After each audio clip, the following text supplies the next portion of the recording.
Então, queridos, boa noite para quem chegou, para quem está chegando. Hoje a G, como vocês sabem, né, ainda está lá na Dinamarca.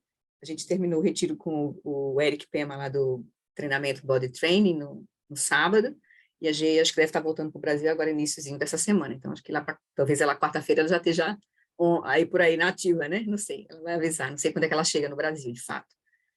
Mas aí, então, a gente vai hoje, a gente vai seguir o vídeo 7 que a gente está olhando, e a minha meta hoje era tentar ver se a gente concluir esse vídeo para a gente avançar um pouquinho, né? Porque a gente ainda está no texto, na fase 3. Então, a gente vai começar com as preces. Essa vez eu vou deixar o seguinte, se a gente seguir, qual é o meu intuito também da gente seguir hoje, até o final da explicação do Lama, porque, na verdade, ele não está nem explicando sobre o texto, ele está dando uma visão geral dessas 3 primeiras fases, assim, e da importância de shamatha, de a gente se liberar dos 5 obscurecimentos. Ele vai falar agora o que surge quando a gente se libera dos 5 obscurecimentos, os 5 fatores de dhyana, super importante. Então, ele vai dar umas dicas, assim, importantes, vai nos situar um pouco. E aí, aí tem a meditação que a gente fez na última vez com o Gênero, domingo passado a gente não teve encontro, a gente fez a meditação desse vídeo quando ele faz a meditação ao final do vídeo, quando ele termina de fazer essa explicação. Então, hoje eu vou tentar ver se a gente faz no final a prática, que aí vai fazer mais sentido para a gente, assim, né? Tá bom? Então, a gente vai seguir com as preces, eu vou fazer uma Guru Yoga diferente hoje, um pouquinho mais curta, e a gente segue para a leitura, para o estudo, e aí a gente faz a prática ao final, quando ele realmente termina a explicação de hoje, assim, tá bom? Quem não puder ficar, fique tranquila, né? Fica gravado, depois faz a prática, mas, assim, a gente vai fazer a prática no final, tá bem? Vai fazer um pouco mais de sentido. Então, tá, eu vou mutar os microfones enquanto a gente está fazendo essas preces iniciais, só para a gente não ser interrompido, depois eu abro, tá? Qualquer coisa vocês escrevam no chat. Vou compartilhar aqui.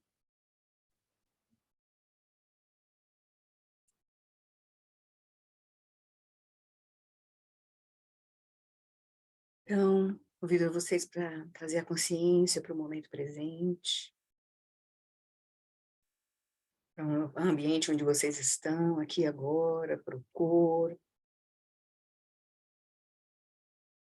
liberando todas as preocupações, as tensões, e trazendo a mente, então, abrindo espaço na mente para nosso encontro de hoje, para nossa prática, para nosso estudo.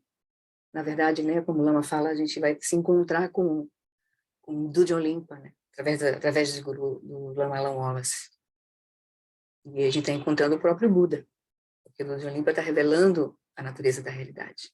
Então, é com essa motivação que a gente está aqui agora. A gente também se conecta com os 4 pensamentos, né, que é aquilo que vai realmente transformar a nossa mente, direcionar a nossa energia para a prática, lembrando que a gente tem essa vida humana preciosa e tão rara, que reúne todas as condições para a gente praticar, que existe a interdependência, ou a impermanência, todos os fenômenos surgem, né, de causas e condições. Então, quando as causas e condições mudam, os fenômenos mudam. Então, essas condições que a gente tem agora para a nossa vida humana preciosa, elas podem mudar a qualquer instante. Também a gente pode morrer, enfim. Então, a impermanência existe. Isso a gente também toma como um fator que vai nos levar a não perder tempo. A gente se lembra, então, da interdependência das causas e condições, né, que cria o karma, que cria o condicionamento, que arrasta, né, a nossa mente, as nossas emoções, as nossas ações. Então, a gente cuida de ver de forma clara que tudo impacta, todo o nosso movimento impacta no mundo, o mundo nos impacta. Então, a gente cuida das nossas ações, procurando praticar ações virtuosas para a gente manter as condições favoráveis no nosso entorno, no nosso caminho. E a gente lembra da natureza do sofrimento, da natureza de sonho do sofrimento. Que ele vem, o sofrimento que a gente experiencia, do nível mais grosseiro, que é o sofrimento do sofrimento, a um nível mais sutil, que é o sofrimento da mudança dessas condições. Ele vem, na verdade, do sofrimento mais profundo, que é o sofrimento que vem da ignorância da nossa verdadeira natureza, e da delusão, que é a percepção equivocada da nossa experiência. Sabendo disso, desses fatores, a gente então realmente aspira a transformar toda a nossa experiência em caminho. Então, é com isso que a gente Então, vai tomar refúgio com essa energia, que a gente vai tomar refúgio para praticar o caminho de verdadeira transformação da nossa mente, para ajudar nós mesmos e aos outros. Namo lama descedo peco puncho sungiran zela dandro do senchela chanchu wadu kyapsuchi. Namo, no lama, que é a corporificação dos sugatas, da natureza das 3 joias, eu, juntamente com os seres dos 6 reinos, tomamos refúgio até a nossa iluminação. A gente pode fazer em silêncio também.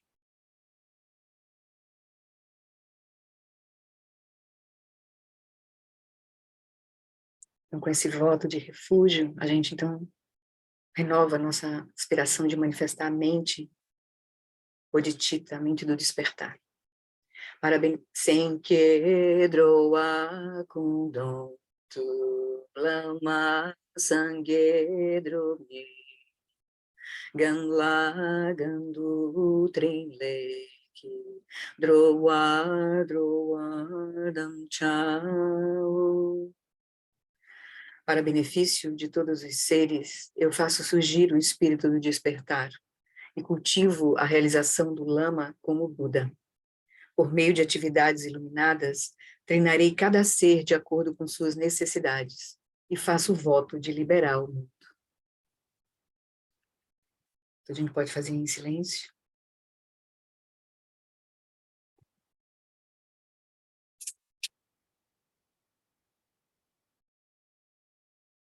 Então, tendo tomado o voto de refúgio e da bodhicitta, a gente, então, vai fazer a prece de 7 linhas, evocando as bênçãos de Guru Rinpoche, mas já fazendo a nossa prática de Guru Yoga, iniciando a nossa prática de Guru Yoga, recebendo as 3 iniciações, enquanto a gente faz 3 vezes a prece das 7 linhas.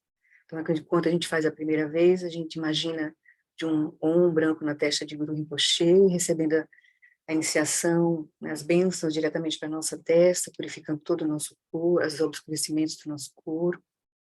Na segunda vez que a gente fizer a prece 7 linhas, a gente imagina um A vermelho na garganta de Guru Rinpoche, desse A vermelho fluindo um fluxo de luz vermelha para a nossa garganta, e a gente recebe as bênçãos que removem os obstáculos da nossa fala, e de um rum índigo, na terceira vez que a gente fizer a prece 7 linhas, a gente já imagina um rum azul índigo do coração de Guru Rinpoche, emanando um fluxo de luz azul diretamente para nosso coração, e a gente recebe as bênçãos que purifica os obscurecimentos da nossa mente. Então, eu convido vocês a fazer isso.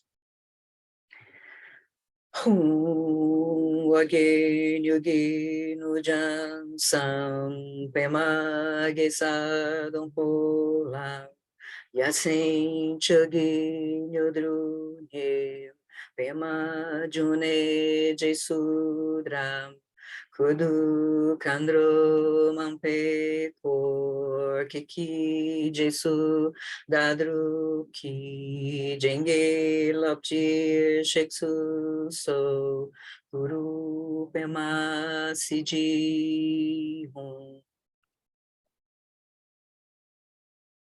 Wage yugi lujan sam pema gesa don pulam yasin chagi nyudrune pema june jesudram kudu kandru mampe por kiki jesudadru kim Jengir Lopjir Sheksu So Guru Pema Siji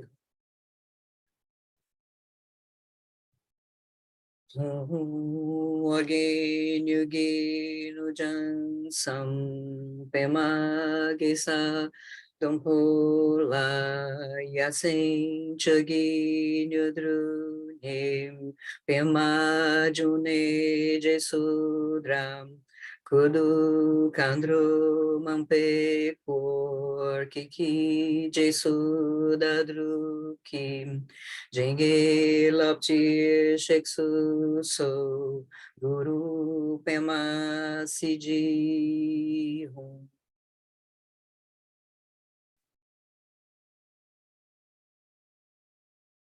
Tendo recebido as 3 iniciações, então agora a gente imagina simultaneamente do corpo de Guru Rinpoche, as 3 luzes, os 3 pontos de Guru Rinpoche, diretamente nos nossos 3 pontos. E a gente recebe as bênçãos que purificam os obscurecimentos mais sutis, a 4ª iniciação, para a gente poder realizar a união, a inseparatividade dos 3 Kayas, Dharmakaya, Nirmanakaya, Sambhogakaya e Nirmanakaya. Isso é a realização da grande perfeição. Om Vajra Guru Pema Siddhi Hum. Então a gente convida Guru Rinpoche para vir para o topo da nossa cabeça.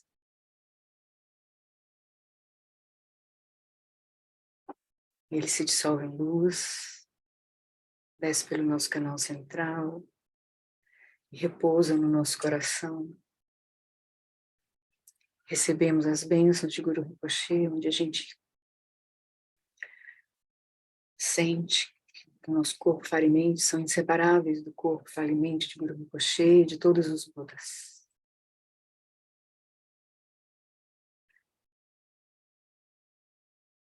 A gente vê que a consciência iluminada do Buda é inseparável da nossa própria mente. Como água derramada na água.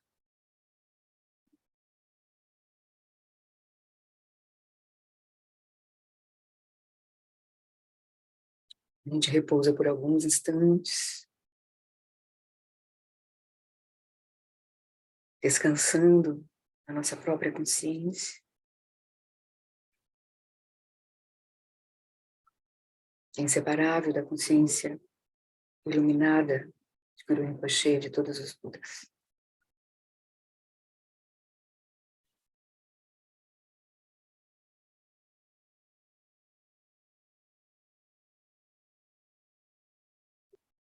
Nossa natureza búdica não é diferente da natureza desperta de todos os Budas.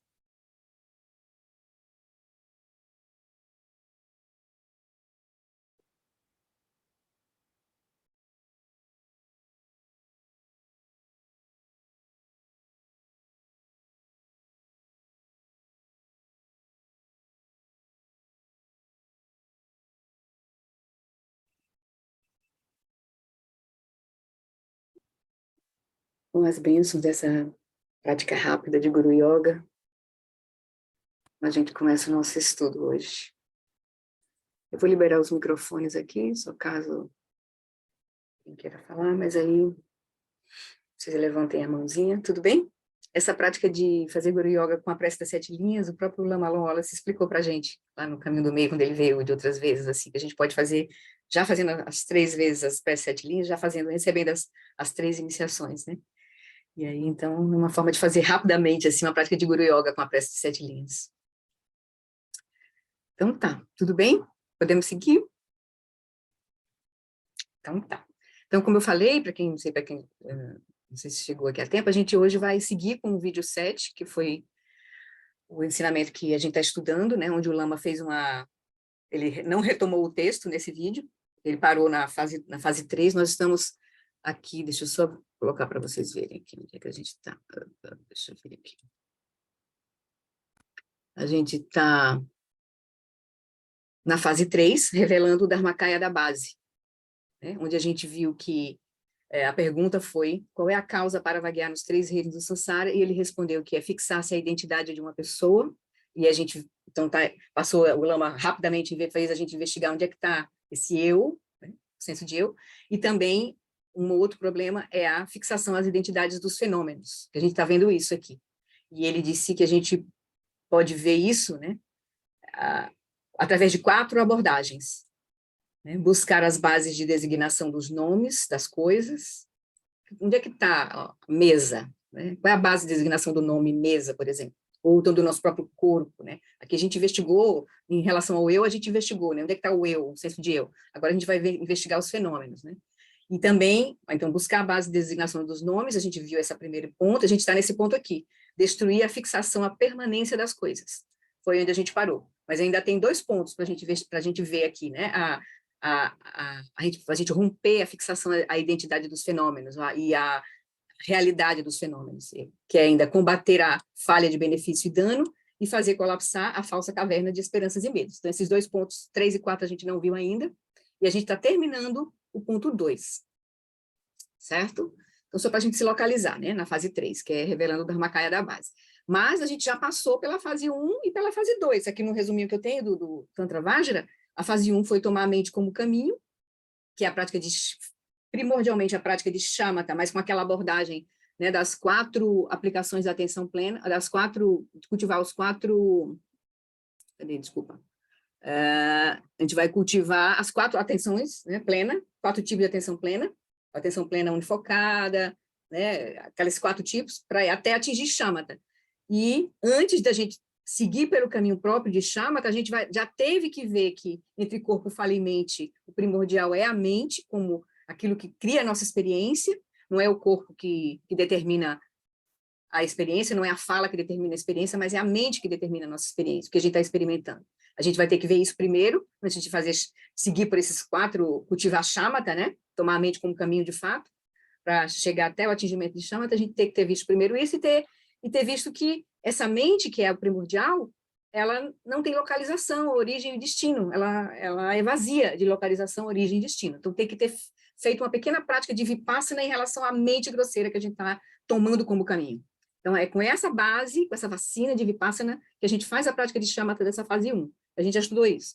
Para atingir o quê? Atingir shamatha, que é o repouso da consciência substrato, onde a gente vai experimentar aquelas qualidades, bem-aventurança, luminosidade, não conceitualidade. E isso também implica na purificação dos 5 obscurecimentos, que foi o que o Lama falou no encontro passado, no último encontro que a gente teve. Ele está falando que shamatha, a importância de se atingir shamatha para a gente poder vencer a fixação hedônica, a malevolência, ou a maldade, a má vontade, a lassidão e embotamento, a agitação e ansiedade e a incerteza aflitiva. Esses são os 5 obscurecimentos. E isso ele está falando agora no texto que a gente vai seguir, e a gente já passou pela fase 2, que foi o apontamento. Uma vez que a gente chegou na consciência substrato, nessa fase 2 a gente recebe a instrução de apontamento que realiza a vacuidade da consciência substrato.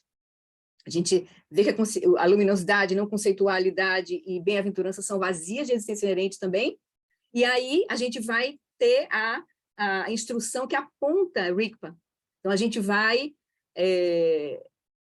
identificar Rigpa, reconhecer Rigpa nessa instrução da fase 2. A gente deveria, né? Então, veja como a importância da gente fazer esse processo de fato, né? A gente tem que atingir essa condição para realmente a gente poder praticar isso, né? Reconhecer Rigpa.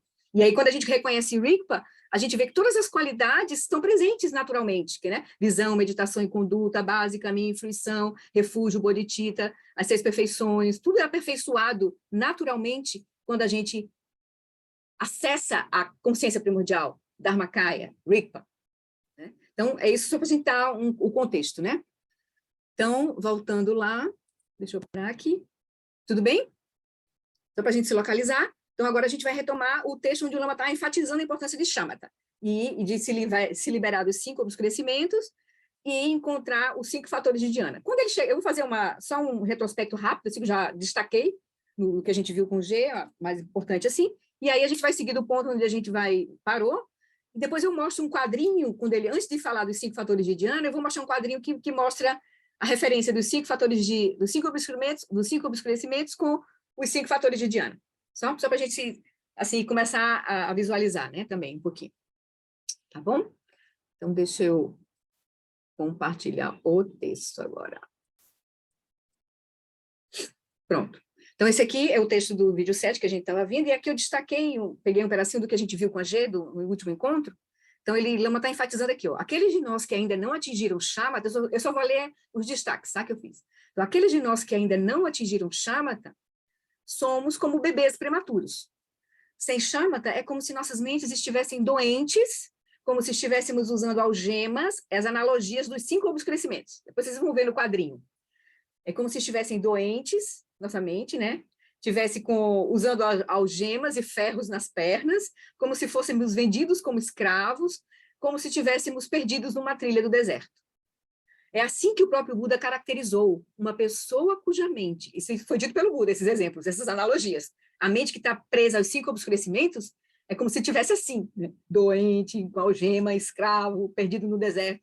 Aí o Buda, é assim que o Buda caracterizou uma pessoa cuja mente ainda não está sob o domínio que ainda está sob o domínio do hedonismo, do ódio, da frouxidez e da estupidez, da excitação e ansiedade e da incerteza aflitiva. Esses são os 5 obscurecimentos. Então, a mente não está realmente operacional para a gente seguir de fato. Por isso a importância dele nesse caminho do Dzogchen, que a gente está seguindo, porque é um caminho muito direto. Esse é um ponto essencial para a gente seguir. Então, veja que é a fase 1. Sem isso, não tem como realizar as outras fases. Porque é um caminho rápido. É um caminho que já pressupõe que você já tem as bases, as preliminares, né? Os Trayana todos, já tem as bases as preliminares todas, né? Então, ele vai dizer, então, quando você atinge shamatha e estabiliza, eu estou só revisando rapidinho um pouquinho do que a gente viu no último encontro. Então, quando você atinge shamatha e estabiliza sua mente em seu estado natural, naquele nível relativo, na consciência substrato, né? Não significa apenas que seus sentidos estão retraídos e você está experimentando bem-aventurança, luminosidade e não conceitualidade. Isso é verdade, mas esse não é o ponto real. Esse não é o motivo principal. Isso é uma consequência de a gente estar com essa mente assim, né? Na hora que você consegue desativar a mente grosseira, né, de ser senciente, ou de ser humano, né, ser humano, nós estamos chegando na base de onde surge essa mente humana, que é a consciência substrata.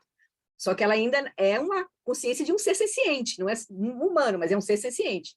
Então, a gente está experimentando aí as qualidades da consciência substrata, bem-aventurança, luminosidade e não conceitualidade como uma consequência, né? Não é como um fim, não é o final do caminho, né? Ele está só lembrando isso. Aí ele diz, então, o que acontece com sua mente quando você atinge a consciência substrata? Ela se dissolve naquela base relativa da qual ela surgiu. Durante a formação do feto no útero da mãe, ela se dissolve, então, o feto surge dali, né? Durante a formação do feto, ela surgiu ali. E se dissolve de volta para onde veio. E é por isso que está se dissolvendo de volta na consciência substrata. Então, essa nossa mente humana, que surgiu na hora que o feto, né, surgiu o feto, ela agora está se dissolvendo na sua base, que é a consciência substrata. E então a consciência substrato se dissolve de volta no substrato, como no processo da morte. A gente vai atingir o substrato, que é a base do samsara, né? Samsara, só que agora com a própria, tendo consciência disso, e a gente vai ter que atravessar, a gente não está no ponto final, é isso que ele está querendo dizer, a gente não está no ponto final, está nessa dimensão mais sutil, mas aí não é o ponto final, não é Rigpa, não é Dharmakaya. Então, eu mencionei, é claro, repetidamente, que quando você atinge shamatha, você pode simplesmente permanecer hora após hora, sem esforço, em um estado combinado, em que essas 3 qualidades, bem-aventurança, luminosidade e não conceitualidade, estão todas surgindo simultaneamente, como 3 fios de trança de cabelo, todos se movendo juntas, bem-aventurança, luminosidade e não conceitualidade ao mesmo tempo. Portanto, essas qualidades, bem-aventurança, luminosidade e não conceitualidade, que emergem a partir do cultivo de shamatha, são expressões de eudaimonia, expressões, ou seja, de um genuíno bem-estar, enquanto as imitações baratas que você pode obter da estimulação sensorial externa, estimulação química, essas todas são hedonia, são um bem-estar dependente de condições. Então, a gente só está enfatizando que a gente é uma qualidade natural que a gente vai experimentar, sustentável, né, mas não é ainda a iluminação.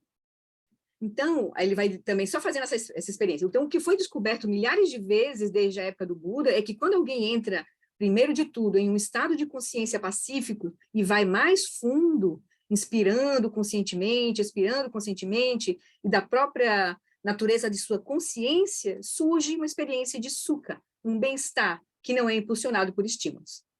O Lama já está começando a trazer um pouco aquilo que vai surgir, os fatores de Dhyana, né, que vão surgir imediatamente na hora que a gente vai liberando os 5 obscurecimentos. Mas ele vai explicar um a um, lá na frente. Então, claro, conforme você pratica, e por fim atinge Shamatha, naturalmente, isso tem um efeito em seu cérebro. Então, essa condição de mente do atingimento de Shamatha vai trazer não só essas qualidades que vão se revelar para nós, em aventurança, na conceitualidade, né, e luminosidade, mas também nosso cérebro nosso corpo vai ser afetado positivamente com essas mudanças. As mudanças cerebrais estão ocorrendo porque você transformou e purificou sua mente, e não vice-versa. Não porque você está mexendo no cérebro. Ele tá fazendo aquela crítica que ele sempre faz, né? Os cientistas materialistas, né? Assim, as mudanças no cérebro estão ocorrendo por causa da mente, e não o contrário. Portanto, essas qualidades são sustentáveis, porque elas estão vindo da fonte, e não apenas de mecanismos cerebrais que não são a fonte. Ele vai dizer, no estudo científico da mente, perdemos o ponto deliberadamente, sistematicamente, porque a gente está confinando o estudo da mente ao cérebro e ao comportamento, e aplicando questionários às pessoas. Aí ele diz, se você quiser compreender a mente, olhe para ela. Tem que encontrar a tecnologia apropriada, e essa tecnologia é o Samadhi. Essa prática é da fase 1, desenvolver a atenção plena. Os yogis sabem que se você deseja desenvolver o Samadhi, pelo menos por um período finito de tempo, você será mais eficiente, conseguirá o resultado rapidamente, se você entrar em isolamento, na simplicidade, afastando-se de quase todos os prazeres e estímulos hedônicos, e realmente se concentrando unifocadamente em cultivar o Samadhi. Lama está lembrando a gente que é possível a gente atingir Shamatha num período curto de tempo, assim, um período de tempo curto, 6 meses, 1 ano, 1 ano e meio, 2 anos, sei lá, mas um período curto. Se você tem todas as causas externas e internas, é um período só. Então, é uma coisa que tem começo, meio e fim, é rápida. Então, aí você tem a base para seguir as outras fases, né? Vipassana, depois Treksho e Togal, né? Aí ele vai dizer, então, qual é o fator determinante que decide se você seguirá o caminho que realmente resulta em atingir Shamatha, com todos os benefícios disso, ou se você acabará ficando entediado, distraído, agitado, inquieto ou deprimido? Tudo depende de quais são as suas prioridades. Nós estamos fazendo o que mais valorizamos. Então, as prioridades, a nossa maturidade no processo, da gente ter as condições internas, que depois ele já explicou isso em vários momentos, né? Mas aqui agora a gente parou aqui. Então, nesse ponto aqui. Ele vai dizer, as prioridades vêm das nossas visões de mundo, certo? Nossa visão de mundo. E cada uma dessas visões de mundo implica um conjunto de prioridades. E a implicação do materialismo, por exemplo, é o hedonismo, como prioridade, ou seja, buscar os prazeres externos, né? E o consumismo como modo de vida. E é isso que vemos em todos os lugares. E a educação moderna está principalmente orientada para isso, ter sucesso no mundo e ter uma vida hedonicamente bem-sucedida. E se você tiver que tomar antidepressivos para atravessar o dia, tudo bem. É como a gente hoje opera, né? E é para isso que existem as empresas farmacêuticas. A gente parou aí no último domingo, certo? Então, agora é que a gente vai retomar. Tudo bem? Tá, então vamos seguir. Então, agora é matéria nova. E a gente vai fazer, ao final, a meditação que ele vai conduzir hoje, né? Todas as grandes religiões do mundo fazem distinção, de uma forma ou de outra, com variações, entre hedonia e eudaimonia. Hedonia, prazeres externos, não sustentáveis, e eudaimonia, a bem-estar genuíno, vem de dentro, independente de condições, né? Sócrates fez isso, Aristóteles fez, né? Essa diferenciação que era um bem-estar genuíno, que não era bem-estar genuíno, todo mundo busca fazer isso. Claro, a gente quer buscar uma felicidade que não mude, né? Mas a gente parece que não encontra bem qual é o fator mesmo, assim, né, da felicidade genuína. Então, Sócrates fez isso, Aristóteles fez. Há um começo de tal distinção na psicologia positiva moderna, também, quem estuda psicologia positiva aí também pode estar vendo isso. Então, a resposta simples a essa pergunta é, né, quais as distinções, né, entre hedonia e eudaimonia? Então, a resposta simples a essa pergunta é, se você valorizar mais, talvez valorizar esmagadoramente mais o cultivo da eudaimonia em vez da busca da hedonia, você pode realmente florescer no retiro. Isso como as condições para a gente atingir Shamatha, né? As condições, a gente vai ter condições externas e internas para atingir Shamatha. Então, dependendo das nossas prioridades, Isso que vão ser as nossas condições internas, a nossa visão de mundo, né? As nossas prioridades vão determinar as nossas condições internas. Então, se a gente estiver predominando, né? Se a gente estiver dando ênfase à hedonia, não vai dar certo. Se a gente estiver dando ênfase à eudaimonia, aí a gente tem mais chance, né? Você pode florescer no retiro. Então, porém, se você trouxer uma visão de mundo bastante mundana e valores hedônicos para o retiro, você ficará entediado, morrerá de inanição pela falta de estímulo hedônico, você achará o retiro muito insatisfatório, deprimente, causando ansiedade, e ficará apenas à espera de sua fuga. Meio que a gente vai viver um inferninho, né? Então, qual é o verdadeiro ponto de atingir shamatha? Não é primariamente felicidade, luminosidade, não conceitualidade. Esses são sintomas muito bons do atingimento de shamatha. Mas o ponto real, como ficou claro no Kanmi Pali e nas expressões posteriores do budismo, é superar, libertar a mente, ou pelo menos subjugar, os 5 obscurecimentos. Então, tê-los subjugados, não completamente erradicados ainda, no atingimento de shamatha, a gente vai só subjugar, vai acalmar, mas apenas subjugados é como ter estado endividado e agora não mais. Não mais estar endividado. Estar doente e agora estar bem. Ter algemas e ferros na perna e agora ser libertado dos grilhões. Ser libertado, então, da escravidão. E não estar mais perdido no deserto, né? Agora você é uma pessoa livre, em vez de se perder na trilha do deserto. E aí você vê, aí está o caminho, tenho certeza disso, aí está o caminho. Quando a gente atinge shamatha, a gente tem uma clareza, assim, surge para nós uma clareza, que a gente vai desenvolver junto com a eliminação do... Isso é chamado de saúde mental. E é isso o que shamatha realmente trata, de você se libertar dos 5 obscurecimentos. Eu vou mostrar o quadro já para vocês. Então, Vipassana não foi projetado para isso. As 4 incomensuráveis não foram projetados para isso. O Vajrayana não foi projetado para isso. O Dzogchen, o Mahamudra não foram projetados para isso. Essa é a tarefa de shamatha. Porque para praticar o Dzogchen, o Mahamudra, de fato, você tem que ter essa base já. Para entrar no caminho Mahayana, você tem que ter shamatha já.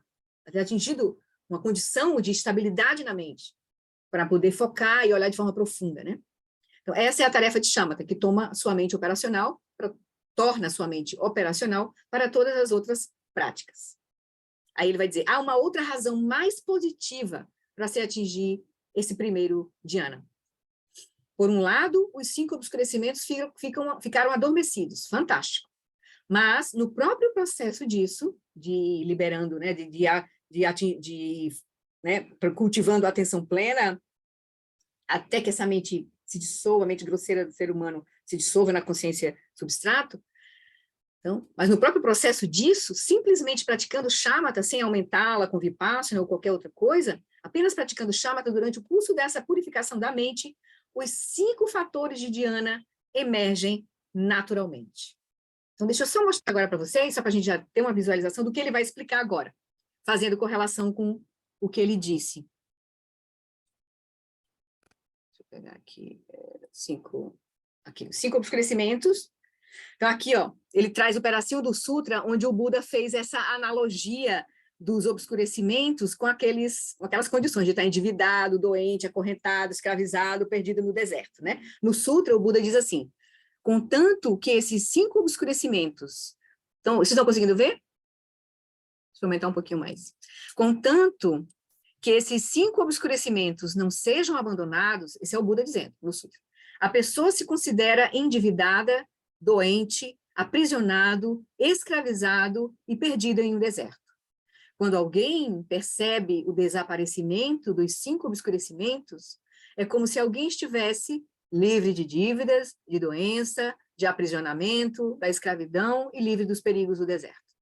Estando assim, desapegado do desejo hedônico, desapegado dos estados hedônicos doentios, entra-se e permanece-se no primeiro dhyana, que é imbuído de investigação grosseira e análise sutil, nascido do desapego, cheio de alegria e bem-estar. Então, esse aqui, quando a gente está liberando os 5 obscurecimentos, que são esses aqui, né? Fixação hedônica, má vontade ou hostilidade ou maldade, lassidão e embotamento, agitação e ansiedade e incerteza aflitiva, a gente vai estar cultivando, quando a gente está se liberando do obscurecimento, de fato a gente está, né, ao acalmando aquele obscurecimento, a gente está desenvolvendo esse fator, está surgindo, o fator da mente concentrada, da mente atenta está surgindo, que vai ser a atenção unifocada, surge quando a gente se libera da fixação hedônica. Vai surgir bem-estar ou sukha quando a gente libera a má vontade, a hostilidade. Vai surgir exame grosseiro ou o exame intelectual, a gente começa a investigar claramente, ou um olhar cuidadoso, mas ainda com conceitos, aí a gente está se liberando da lassidão e do embotamento. Quando a gente começa a se liberar da ansiedade, da agitação, a gente vai estar cultivando bem-aventurança, que é a alegria na prática, e quando a gente estiver se liberando da incerteza aflitiva, é porque a gente está conseguindo penetrar cada vez mais profundamente na compreensão.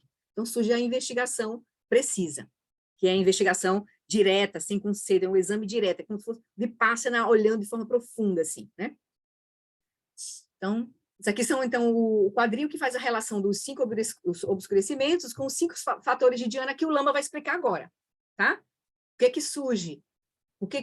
À medida que a gente vai liberando, praticando shamatha, né, estabelecendo essa mente quieta, calma, a gente vai liberando, né, a fixação hedônica, a má vontade, que está ligada a apego aqui, né, está ligada à aversão, lassidão, embotamento e agitação e ansiedade, porque a nossa atenção está se estabilizando, e incerteza aflitiva, porque a sabedoria está surgindo, uma clareza está surgindo, né, na prática. Então, antes da gente seguir, então, voltar para o texto, para a explicação, que o Lama vai dar agora, Ana e Paulo. Flori, esses 5 obscurecimentos são os obscurecimentos aflitivos? Eles estão ligados ainda, né? Porque ainda é shamatha, né? Não é os cognitivos ainda, são aflitivos ainda. Está dentro dessa categoria de aflitivos ainda, né? Ainda não é. Até porque a gente não vai estar liberando eles completamente, né? Então, ok, obrigado. Viu? Então tá, então vamos voltar para o texto. Share screen. Então, o Lama falou, né? Então, quando a gente tiver, no decurso dessa purificação da mente, com a prática das 4 práticas de atenção plena que a gente vai estar cultivando na fase 1 para atingir shamatha, vai surgir, a gente vai liberando os 5 obscurecimentos e vão surgindo os 5 fatores de dhyana. Eles vão emergindo, na verdade, naturalmente. Como quando se bate o leite e a manteiga, e vai se acumulando, quando se bate o leite, e a manteiga vai se acumulando na superfície. Então, porque eu estou batendo o leite, porque eu estou removendo os 5 obscurecimentos, vão surgindo os fatores de dhyana, naturalmente. Como surge a manteiga quando a gente bate o leite. E o primeiro desses 5 fatores de dhyana que se manifestam, e agora está disponível para você usar, é o fator de dhyana da atenção unifocada. Lembra que é o primeiro, né? A atenção unifocada surge quando a gente vai liberando a fixação hedônica. Então, ele vai dizer, então, o primeiro desses fatores de dhyana que se manifesta agora, que está disponível para você usar, é o fator da atenção unifocada. Essa unificação da mente não é para ser um estreitamento da mente, mas não é uma contração da consciência. Significa que seja o que for, seja qual for o objeto de sua atenção, você está dedicando toda a sua atenção a ele. Esteja você se concentrando em todos os seres sencientes, uma coisa ampla, né? Ou uma sílaba semente em seu coração, ou visualizando objetos, ou o espaço da sua mente. Então, é um fator que você vai tendo, não só na prática formal, como na sua vida diária, no seu dia a dia. Esse fator vai estando, uma qualidade vai surgir em nós, na nossa mente, né? Então, significa que, seja qual for o objeto da sua atenção, você está, né, mantendo ele. Sua mente agora está unificada. Isso é samadhi. A mente está unificada, está unifocada. Mas é um foco vasto, panorâmico, pode ser um foco vasto, panorâmico ou um microscópio. Então, para onde a mente se direcionar, ela fica, ela vai. Então, essa é a primeira qualidade, o primeiro fator de dhyana, atenção unifocada. Naqueles 4 fatores de dhyana, nas 4 práticas de atenção plena, deixa eu só lembrar, é a primeira, atenção plena unifocada. O primeiro tipo de atenção plena que a gente vai cultivar na fase 1. Depois vem a atenção plena manifesta, atenção plena, ausência de atenção plena, que é quando a gente atinge o substrato, e a atenção plena autoiluminadora, que é quando surge a consciência do substrato. Então, são as 4 fases, né? Então, quando a gente atinge a primeira fase, que é a atenção plena unifocada, a gente está conseguindo aqui, né, nesse momento, subjugar a fixação hedônica, e essa nossa mente está com esse fator, né, de dhyana utilizável na prática e na nossa vida, né? E aquele fator de dhyana, de atenção plena unifocada, ou concentração, emergindo naturalmente de dentro, atua como um anticorpo natural para o primeiro dos 5 obscurecimentos, ou seja, o anseio hedônico. E por quê? É simples. Quando a mente se torna tão unificada, ela fica em paz, serena, fica serena. E então, você não quer sair em jornadas para obter um pouco de estimulação aqui, outra estimulação ali, e assim por diante. Como agora, por exemplo, a Marcele comentando, né? Eu quero meditar, eu quero cultivar essa atenção, essa mente que olha de forma profunda, né? Para ver a realidade como ela é. Por que eu sairia em busca de estímulo quando eu estou encontrando essa paz de espírito, essa unificação, essa calma interior tão satisfatória? Então, o anseio hedônico, que é o primeiro obscurecimento, né? um dos, né? Porque não é uma sequência assim, é um dos, né? O anseio hedônico se dissolve. Então, porque a gente está cultivando a atenção plena unifocada, que é na primeira fase de atenção plena, na fase 1, a gente vai conseguir subjugar o primeiro obscurecimento, que é acalmar a fixação hedônica. Certo? Aí, o segundo fator de dhyana, é a sensação de bem-estar, de sukha, que eu mencionei antes. E quando isso surge naturalmente, quer você esteja acompanhando a respiração, ou se concentrando na própria consciência, o que quer que você esteja fazendo, quando a sensação de bem-estar surge, ela é um anticorpo natural para a malevolência, para a má vontade, para a maldade, que é o segundo daqueles obscurecimentos. E é óbvio, se você está experimentando uma sensação de bem-estar, enquanto você a está experimentando, não surgirá uma sensação de inimizade, ódio, má vontade, malevolência. Isso sempre vem de se sentir infeliz. Você nunca tem uma sensação de bem-estar e, estou me sentindo tão bem, quero dar um soco em alguém. Isso não vai acontecer. Então, isso nunca acontece, né? Queremos atacar com retaliação, ódio, com violência, apenas quando estamos infelizes. Mas quando há essa sensação de bem-estar, esse é o antídoto. Você arranca a raiz da malevolência. Ela não tem lugar para ser plantada. Então, enquanto a gente tiver com a atenção plena unifocada, a gente está se liberando da fixação hedônica. Aí isso vai fazer surgir um bem-estar natural, sukha. Então, a gente está se liberando da má vontade, da maldade, né?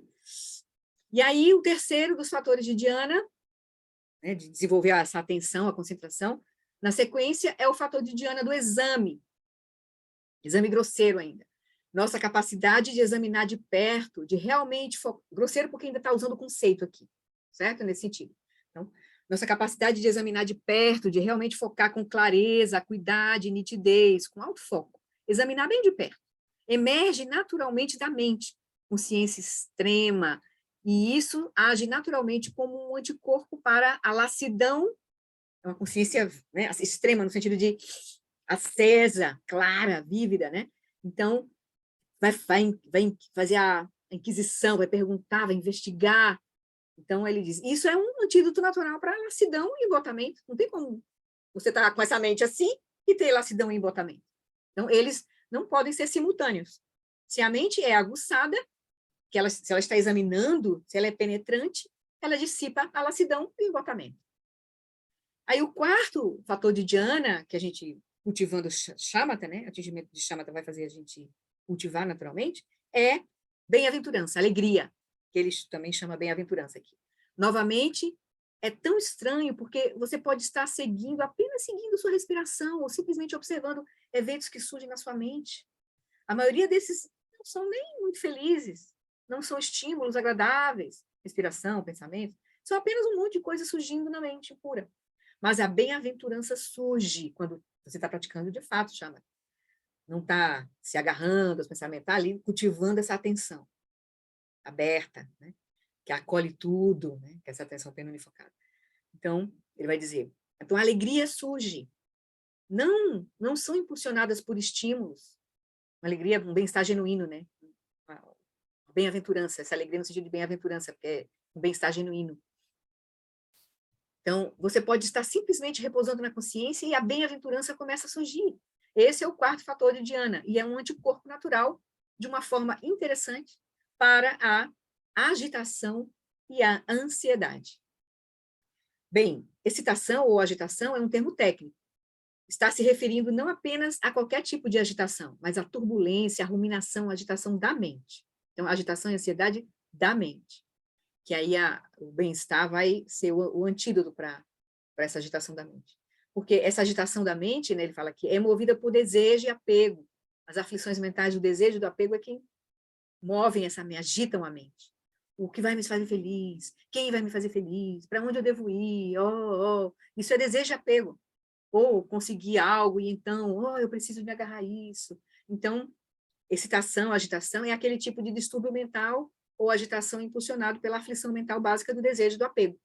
Mas quando você está experimentando a bem-aventurança, que vem com essa prática de shamatha, de cultivar essa quietude, então, mas quando você está experimentando a bem-aventurança, não sente desejo e apego, não procura algo que te faça feliz, porque você já está feliz. Então, por que você sairia de casa quando tem um banquete em casa? Por que você iria ao McDonald's quando está fazendo uma refeição gourmet em casa? Por que ir atrás de um junk food, como, né, essas comidas porcarias, quando você tem esse banquete nutritivo e delicioso em sua própria mente? Os recursos internos de sua própria mente. Esse, então, é o quarto fator de Dhyana, que corta a raiz do quarto obscurecimento. Então, a gente já viu a atenção plena unifocada, cortando a fixação hedônica, o bem-estar, sukha, cortando a má vontade, a maldade, né, a hostilidade, o exame grosseiro, cortando, já com a mente já aguçada, cortando o lascimento e o embotamento. Agora, a bem-aventurança, sukha, a bem-aventurança, a alegria, cortando a agitação e a ansiedade. E então, o quinto fator de Dhyana é a nossa faculdade de investigação, agora, não só grosseira, mas agora cuidadosa e precisa. Não apenas examinando, mas penetrando, investigando, fazendo realmente pesquisas, mas aí direto, sem conceitos, não conceitual aqui. E isso também vem naturalmente com a prática de atingimento de chama.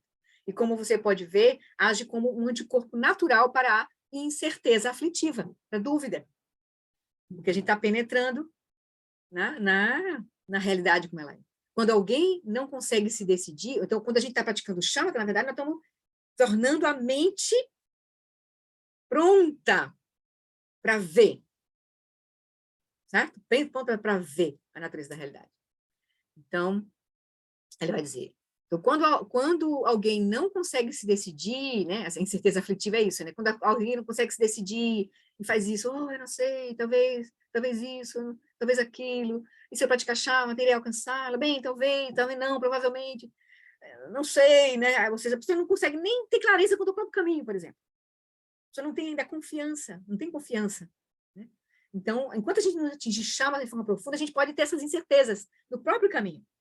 Do que praticar, do que não praticar. Então, esse vai ser um processo natural. A gente não vai ter a clareza de ter visto.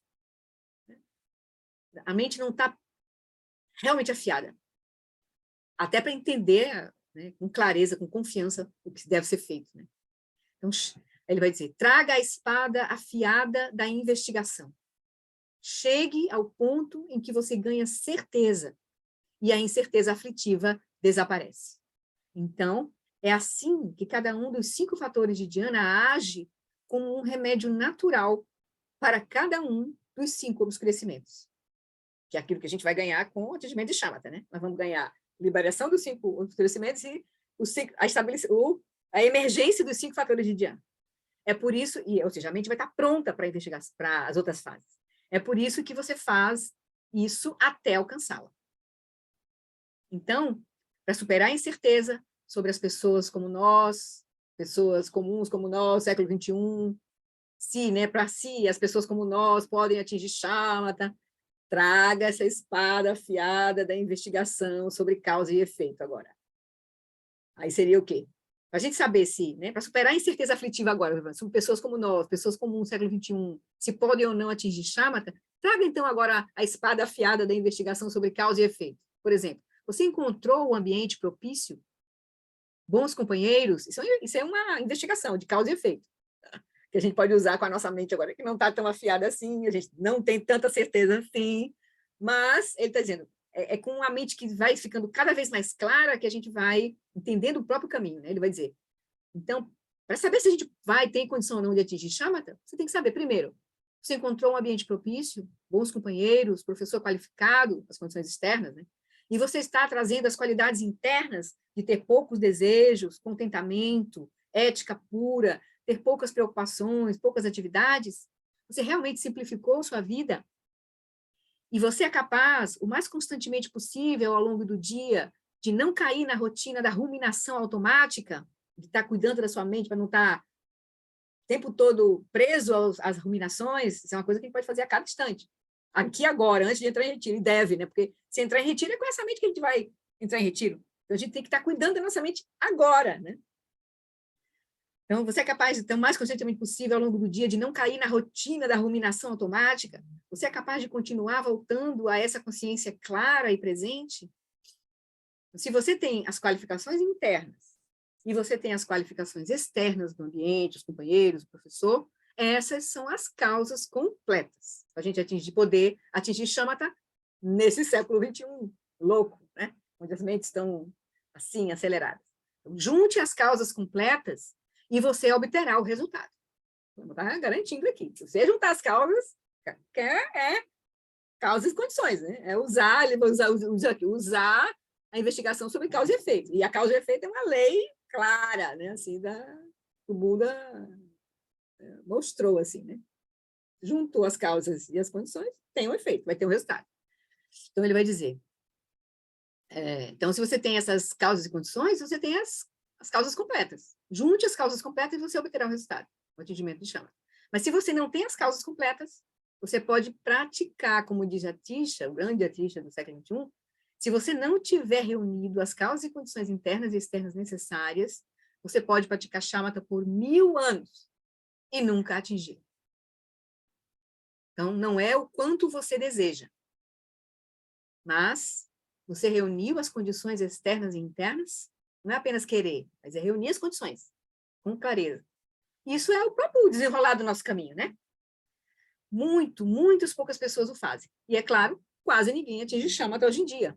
Não atinge porque não é que não pode atingir, é porque não reúne as condições para atingir. O Klama quer dizer isso. Não reúne porque não pode ter algum problema agora nas nossas mentes. Não, é porque a gente não está reunindo as causas e condições. Então, mas isso não é um mistério. Atingir Shamatha não é um mistério. O ambiente propício é extremamente raro. E aqueles que são verdadeiramente qualificados em termos de qualificações internas também são raros. Reúna todos, então não é mais raro. Eu gostaria que isso não fosse raro de forma nenhuma. Estamos falando agora aqui da aspiração dele, né? De ter yogis, jardins de yogis, que são os centros, né? Ver as pessoas praticando de fato, assim, querendo praticar de fato. Seguir um caminho irreversível, como ele diz, né? Então, eu gostaria que isso não fosse raro de forma nenhuma. Vamos criar ambientes cada vez mais propícios, cultivar mais e mais pessoas interiormente qualificadas, que é o que ele está fazendo com a gente aqui, estudando. A gente está criando as condições internas, a gente está abrindo a nossa visão, porque é com a visão que a gente vai realmente determinar as prioridades, como ele disse ali há pouco, né? Então, quando está ficando cada vez mais claro para nós o processo, o caminho, a possibilidade, a gente vai naturalmente querer. Aí a gente vai gerar os méritos, né? Para a gente, o conhecimento, a sabedoria e os méritos para a gente poder juntar as condições. Né? Se não, nessa vida, morre aspirando, renascer isso, cava-te, como a Jane gosta de brincar com a gente, renascer isso, cava-te, para continuar a prática, né? De onde a gente parou aqui nessa vida, né?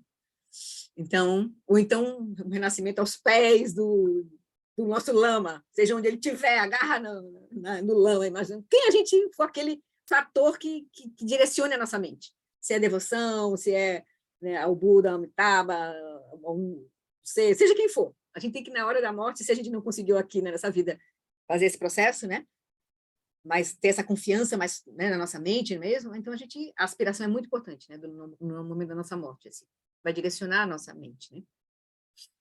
Então ele vai dizer, então eu gostaria que isso não fosse, né, não fosse uma coisa rara. Então vamos tornar isso uma coisa comum, ter as pessoas, ter os ambientes e preparar as pessoas para elas serem interiormente qualificadas.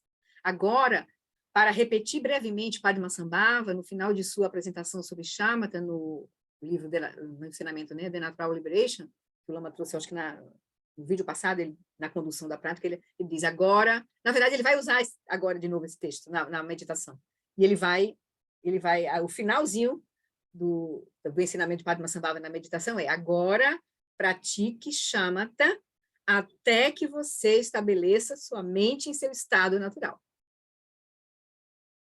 Então, aí ele tá querendo dizer, né? Ele vai dizer agora aqui um pouco que estabelecer o estado natural é um processo, assim, também que vai se aprofundando cada vez mais. A gente estabelece com uma prática preliminar, em cada sessão que a gente senta, estabelece o corpo, seu estado natural, né? Cada prática preliminar que a gente faz, a gente começa estabelecendo corpo, fala e mente, seu estado natural, mas essa mente aí é só uma preparação para a nossa prática do dia. A gente não está realmente aprofundando, estabelecendo a mente de fato. A gente só vai conseguir quando a gente atingir Shamatha, estabelecer a mente grosseira no seu estado natural, que é repousar na consciência substado. Depois a gente vai ter que aprofundar esse estabelecimento para depois atingir Ripa. Então, até estabelecer naturalmente, manifestar a mente no seu estado natural é a condição de Buda, liberada. É a condição última. Mas esse estabelecimento da mente no seu estado natural vai ser progressivo para a gente na prática, né? Preliminar, preparatório, aí vai aprofundar, quando a gente dissolve nossa mente grosseira, chega na consciência substrata, vai aprofundar quando a gente chega na consciência, em Dharmakaya, Ripa, né? Tudo bem? Então, vamos lá. A gente ver se a gente consegue fazer a nossa prática hoje, né? Tá bom? No final. Tá chegando lá. Vamos lá. Então, o Lama diz, então eu recebi o comentário oral, a transmissão oral desse texto, Natural Liberation, né? De Gyatro Rinpoche, que fez um comentário maravilhoso. E nesse momento surgiu a pergunta, quando eles viram esse momento aqui do texto, em que no Natural Liberation, que o Buda diz, né, agora pratique Shamatha até que você estabeleça sua mente no estado natural. Aí surgiu uma pergunta nesse momento. Bem, isso significa que não devemos fazer nenhuma das práticas mais avançadas, Vipassana, Yoga dos Sonhos, Poa, etc.? Não deveríamos nem mesmo começar essas práticas antes de estabelecermos totalmente a mente em seu estado natural? E a resposta foi, não, não esperem. Vocês podem praticar. Com base no seu cultivo de Shamatha, que você já tem, não é prematuro fazer algumas práticas de Vipassana, e é claro, Bodhicitta, algumas práticas de Treksho, praticar Poa, que é a preparação para a próxima vida. Isso é bom. Então, não sejam rígidos. Apenas Shamatha até eu terminar. Mas também não marginalizem Shamatha. Não deixe Shamatha como uma coisa assim, né, secundária. E se você realmente leva a sério sua prática do Dharma, resolva, sim, o mais breve possível, criar as condições externas e internas para que possa atingir Shamatha plenamente. E então, você terá uma base firme para todas as outras práticas, que podem ser sustentáveis e radicalmente transformadoras e libertadoras, como foram projetadas para ser. Então, na hora que você tem essa base firme do atingimento de Shamatha, aí Vipassana vai ser, a gente vai conseguir praticar Vipassana verdadeiramente, Treksho, Dogal verdadeiramente. Poa, enfim, né? Tudo verdadeiramente. Então, voltemos agora ao ponto de partida. Aí ele agora vai voltar um pouco de onde ele começou essa conversa hoje, nesse vídeo, né?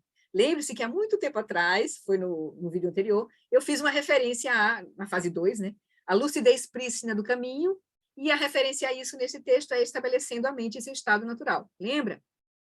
Ou seja, na fase 2, a lucidez prístina no caminho, quando a gente estabelece a mente em seu estado natural, a gente está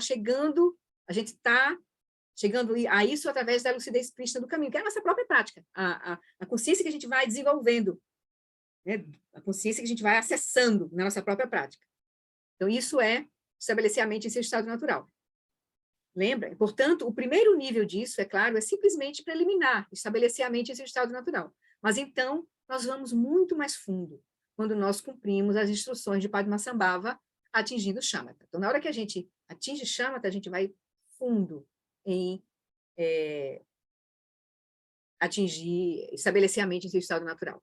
E agora, a nossa mente humana grosseira, essa mente impura, quando a gente atingiu o shamatha, foi estabelecida em seu estado natural e não é mais configurada pelo cérebro, porque a consciência substrato, que a gente vai estar repousando, reconhecendo, é independente do cérebro. Isso é uma coisa, né, que a gente precisa investigar, de fato, na nossa experiência. A mente humana, não. A mente humana é dependente do cérebro. Mas como essa mente humana foi desativada pelo atingimento de shamatha, agora nós estamos com a nossa experiência direto, repousando no reconhecimento da consciência substrata. Porque enquanto a gente está com a nossa mente usual, nós estamos na consciência mental humana comum, dependente do cérebro, que articula, que pensa, mas agora nós estamos nessa consciência mais profunda, que a gente não sabe ainda porque a gente não atingiu. Nenhum de nós aqui, que eu saiba, né? Eu, pelo menos, não atingi. Então, a gente não atingiu essa consciência. Então, aqui nós estamos confiando nos ensinamentos que Dude Olimpa está nos trazendo pela experiência dele, né? Lama Wallace, pela experiência que ele tem, confiando no Dude Olimpa, né? Então, nós estamos nesse processo de confiança, né? De hipóteses de trabalho, como ele diz assim, né? Uma fé da confiança é a forma de a gente assumir hipótese de trabalho factível. Então, e agora, a nossa mente humana grosseira, essa mente impura, foi estabelecida em seu estado natural e não é mais configurada pelo cérebro, porque a consciência substrato é independente do cérebro. A mente humana, não. Assim, a mente humana se estabelece em seu estado natural, enquanto se dissolve de volta em sua base relativa, a consciência substrato, que é, por natureza, luminosa e pura. Então, é a base dos seres sencientes, mas não é mais a base da mente humana. Lembra que seres sencientes não são sinônimo de ser humano. Ser senciente é qualquer ser que opere com consciência. Então, os animais e outros seres que a gente não tem contato direto, os outros reinos aí. Então, a mente humana não. Assim, a mente humana se estabelece no estado natural enquanto se dissolve de volta em sua base relativa, que é a consciência substrato, que é por natureza luminosa e pura. Ou seja, tem as características de luminosidade, bem-aventurança, luminosidade e não conceitualidade, né? Está reconhecendo as características dessa mente por essas três qualidades.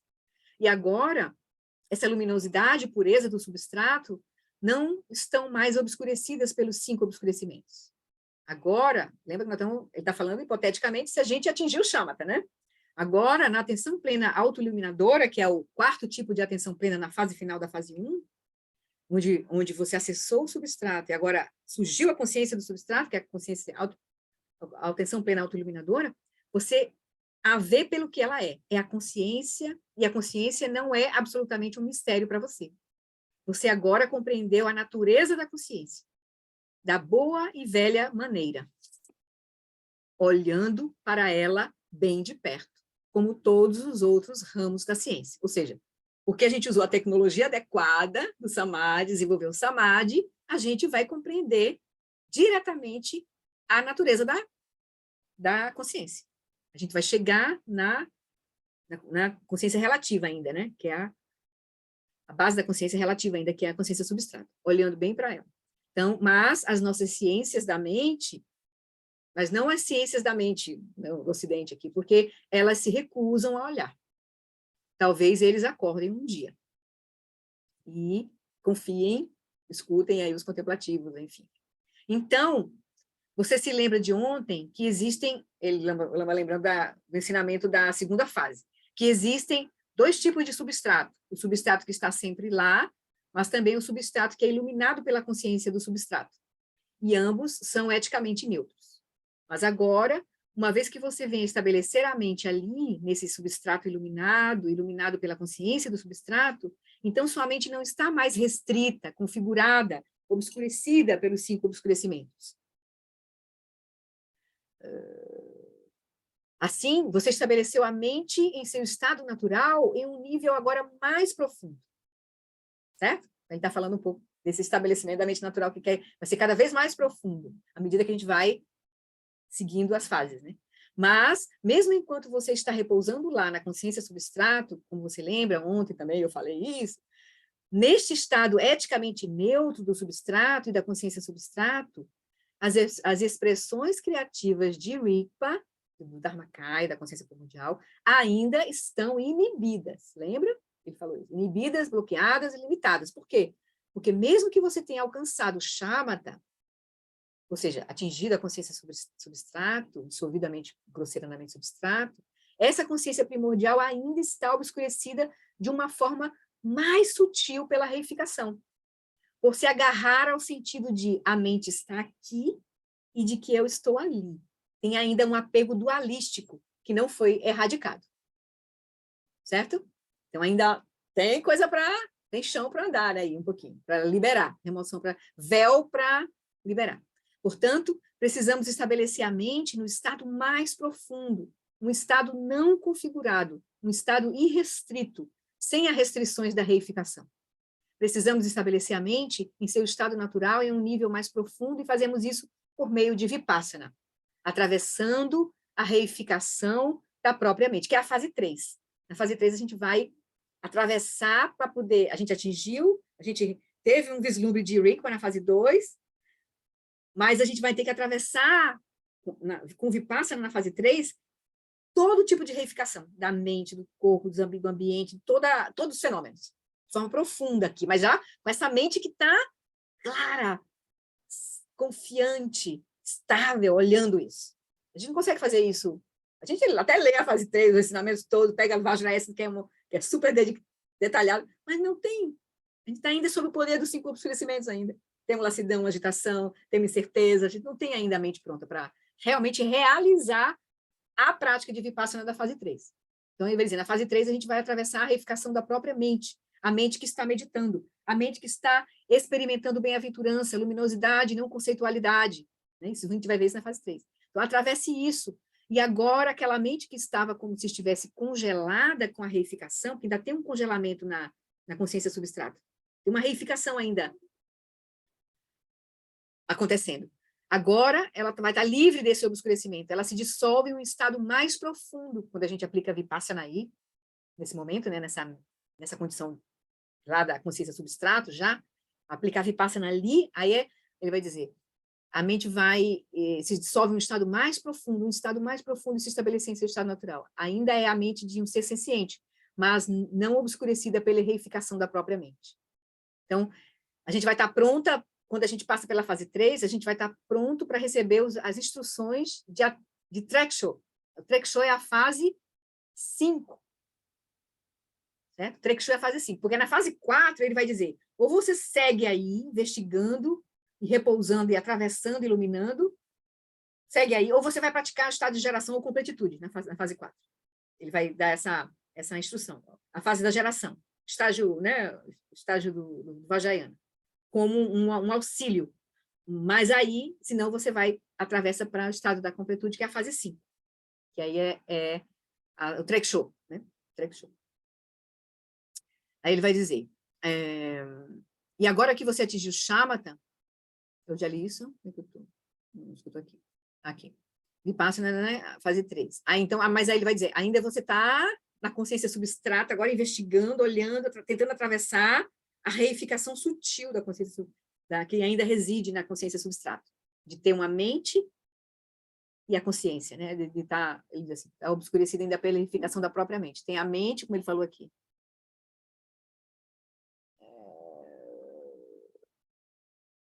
Eu tinha falado aqui, né? De uma forma mais sutil, se agarrar ao sentido de a mente está aqui e de eu estou. A mente está aqui, de que eu estou aqui e o substrato está ali, né? Então não foi erradicado, tem um apego dualístico funcionando. E agora que você atingiu o Shamatha na fase 1, e você fundiu ou integrou a estabilidade e vivacidade de Shamatha com insight, com Vipassana da fase 3, né? Sobre a vacuidade da natureza inerente de sua própria mente, a união de Shamatha e Vipassana, então você sabe que a mente de um ser senciente não existe de fato. Você vai atravessar a reificação da consciência substrata. Nunca veio à existência, não está localizada em nenhum lugar, não vai a nenhum lugar. Agora que você percebeu isso, você sabe disso, você está perfeitamente preparado, pronto, para receber as instruções essenciais que recebemos ontem de Padmasambhava em seu texto Natural de Liberation, identificando a consciência prístina, o Dharmakaya. Então, essas são as instruções essenciais. Mas também A fase 2 consiste em instruções essenciais apontando para a dimensão da consciência que já está aqui, que já está cognoscente, que já está ciente de tudo, de que você está ciente.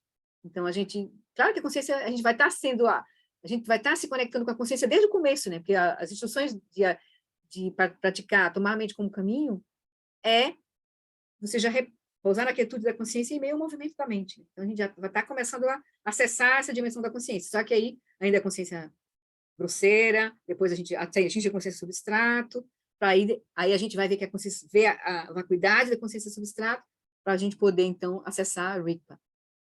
Ele vai dizer. Mas essa dimensão de consciência última, Dharmakaya, não é a consciência de um ser senciente. Ela é não nascida, incessante, imutável, e não reside em nenhum dos 3 tempos. Está no 4º tempo, né? Além do presente, passado e futuro, está no 4º tempo, transcendendo todos os construtos conceituais, incluindo o construto de existência e não existência, de nascimento e cessação, de ir e vir, de unidade ou singularidade e de multiplicidade. Ela transcende todas as categorias conceituais. Você recebe as instruções essenciais para aquela consciência que já está presente agora, nesse momento, você atravessou, né, a reificação da consciência substrato, você recebe as instruções essenciais para essa consciência que já está presente agora, que está ouvindo os ensinamentos.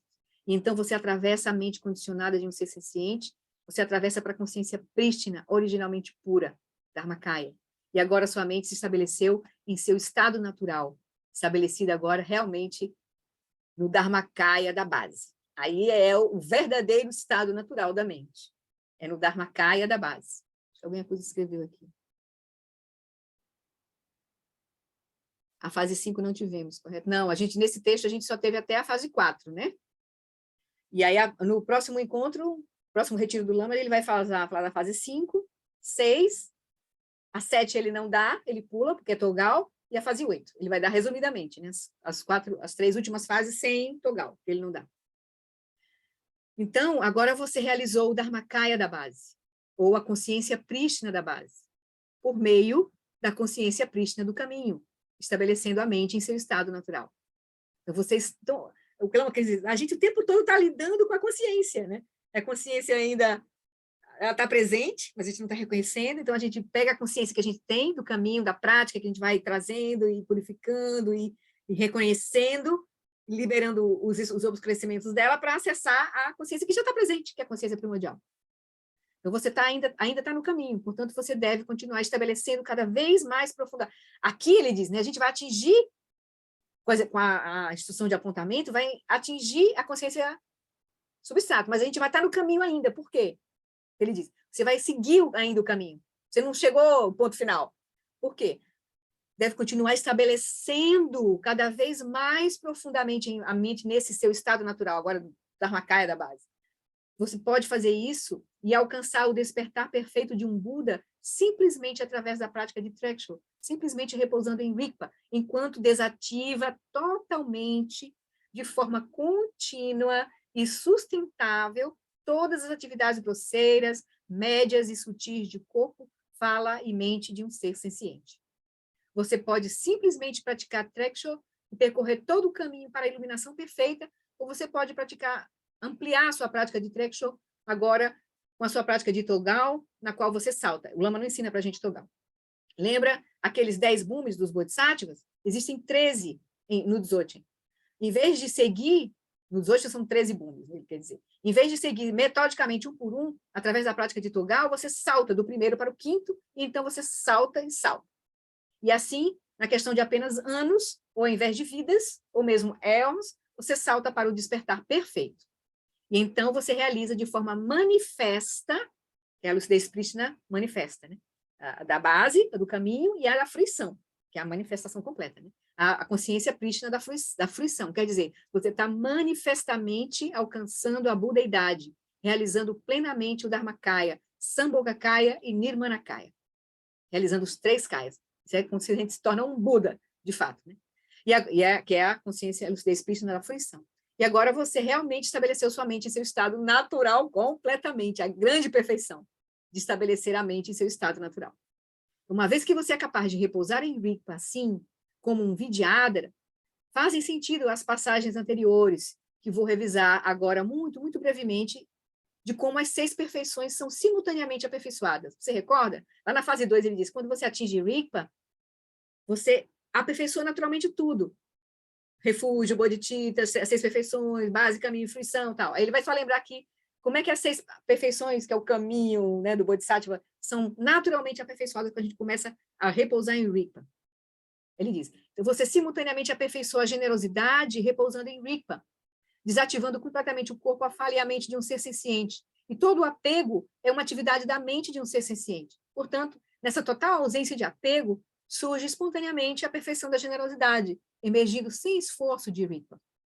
E é a perfeição da generosidade e a transcendência da generosidade, porque você não tem a sensação de eu estou sendo generoso, eu estou fazendo algo bom para você. Você aperfeiçoa a generosidade e a generosidade desaparece. Você transcende, é a transcendência da generosidade. Porque não é, é natural, é só uma atividade espontânea, natural de Rigpa. Confusão, especificamente confusão sobre o que é saudável, o que não é saudável, o que leva à iluminação, o que não leva, a confusão é uma atividade da mente de um ser senciente. Repousando em Rigpa, você libera toda essa confusão. Então, nessa confusão, e nessa não confusão, que é estar repousando em Rigpa, essa é a perfeição espontânea da disciplina ética. Você não fica na dúvida, faço isso, não faço aquilo, devo fazer, devo.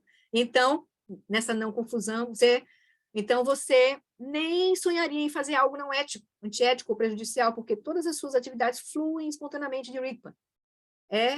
Não tem confusão. Então, você nem mesmo sente que está sendo ético, porque não precisa se conter de nada antiético. Essa é a perfeição da ética, a transcendência da ética. O Lama está dizendo o que a gente vai ganhar quando a gente atingir esse estado natural de atingir a mente, esse estado natural no reconhecimento de Rigpa, né, ali. Então, você está ganhando isso, né? As 6 perfeições naturalmente. Você está repousando em Rigpa, que transcende o ir e vir, está no 4º tempo, é inalterável, imutável, e, portanto, seja o que for que aconteça com você, pessoas agradáveis, pessoas desagradáveis, felicidade, adversidade, qualquer adversidade que surja, você está repousando em Rigpa, não se altera, não se aborrece, não reage, é imutável, de uma forma totalmente presente. Não quer dizer que é uma pessoa assim, não. É uma pessoa lúcida. A pessoa vai agir não por reação, mas por sabedoria. Você vai ter sabedoria para agir, mas você não vai estar reagindo, né? Não se altera, não se aborrece, não reage. É imutável, de uma forma totalmente presente, respondendo espontaneamente. Então, a gente vai responder, né? Vai agir de forma espontânea. Rigpa não muda. Essa é a perfeição da paciência e a transcendência da paciência. Você não tem a sensação de ser paciente quando você está repousando em Rigpa. Aí, o esforço é uma atividade de seres sencientes, querer estar em algum lugar que você não está, querer ser algo que não somos, alcançar algo que não conquistamos, e então nos esforçamos. Quando você está repousando em Rigpa, não há esforço. E esse não esforço em Rigpa é a perfeição do entusiasmo, ou da perseverança entusiasmada. Não há mais senso de perseverança. Você transcende a perseverança. E a perfeição da perseverança é você transcendê-la em Rigpa, sem esforço. E aí vem a meditação e depois vem a sabedoria, né? Meditação é cultivo, cultivar a mente, purificar a mente, cultivar a virtude, desenvolver sabedoria, desenvolver samadhi, cultivar dhyana. Mas você agora está repousando em Rigpa. Veja, você não está mais cultivando sua mente, não está mais transformando ou purificando a mente. Não há nada a ser transformado em Rigpa. Então, se não há, então isso é não meditação. Repousar em Rigpa é não meditação. E essa é a perfeição da meditação. É a transcendência da meditação. Porque você não está mais cultivando nada, está só repousando em Rigpa. Errar, cometer erros, é uma função da mente de um ser senciente, de onde aprendemos como existente coisas que não são existentes, deixamos de aprender coisas que estão bem ali, mas não vemos, nós vemos o que não está lá e não vemos o que está lá. A confusão da nossa mente dualista, né? A ausência de sabedoria. Todas essas são funções da mente deludida de um ser senciente, mas, ao repousar em Rigpa, não há erro, há uma liberdade do erro. E esse não errar é a perfeição da sabedoria, e a transcendência da sabedoria. Então, aí o Lama trouxe para a gente. Então, eu estava planejando ensinar mais vocês sobre o texto da iluminação de Samantabhadra esta manhã. Esse era o meu plano, mas não foi isso que aconteceu.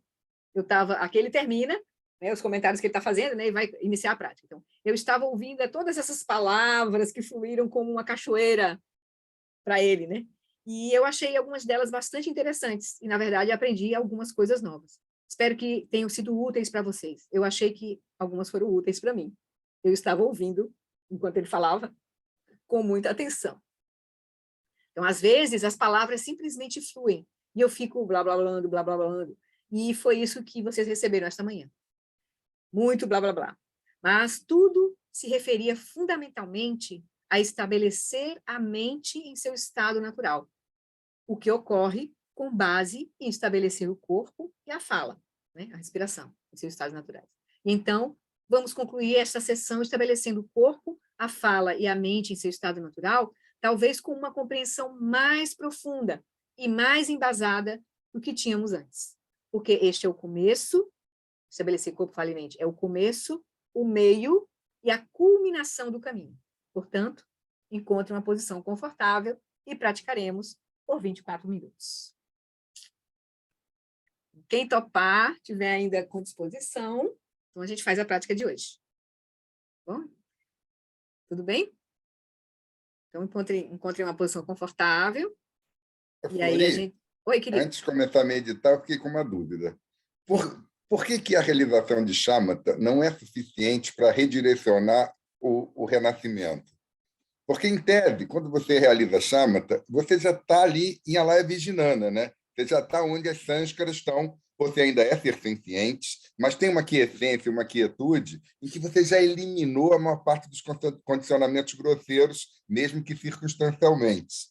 Por que isso não é suficiente para para direcionar para renascimentos menos sofridos?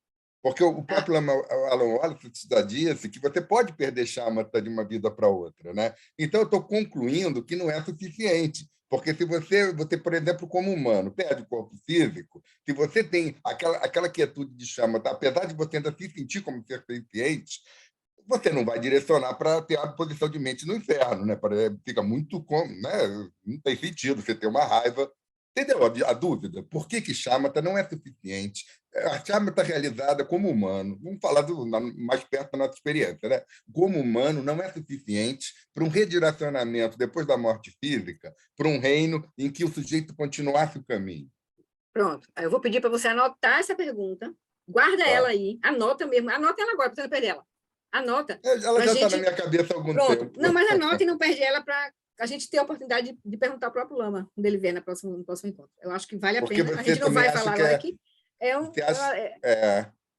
pouco estranho? Eu teria que refletir. Agora a gente não vai ter tempo de fazer isso não, assim, claro. Eu nem tenho condição de te responder de forma clara também, sem gerar mais confusão na própria minha mente. Então, eu acho legal. Essa pergunta, eu acho que é interessantíssima.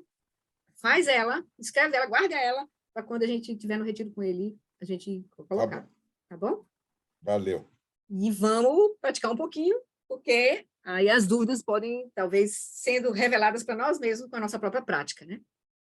Enquanto, mesmo que uma lama responda, talvez a gente permaneça em dúvida, porque a gente não está com a realização para entender de fato aquilo, né?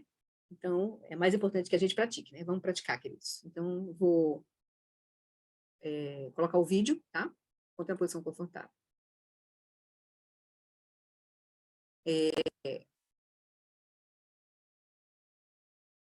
Quem tá com, esqueci o teu nome agora, que está com o vídeo aberto. Vinícius, tu me disse se tá ok o som, tá, Vinícius? Please find a comfortable position, and we'll practice for a full 24 minutes. Então, por favor, encontre uma postura confortável, nós vamos fazer uma prática de 24 minutos.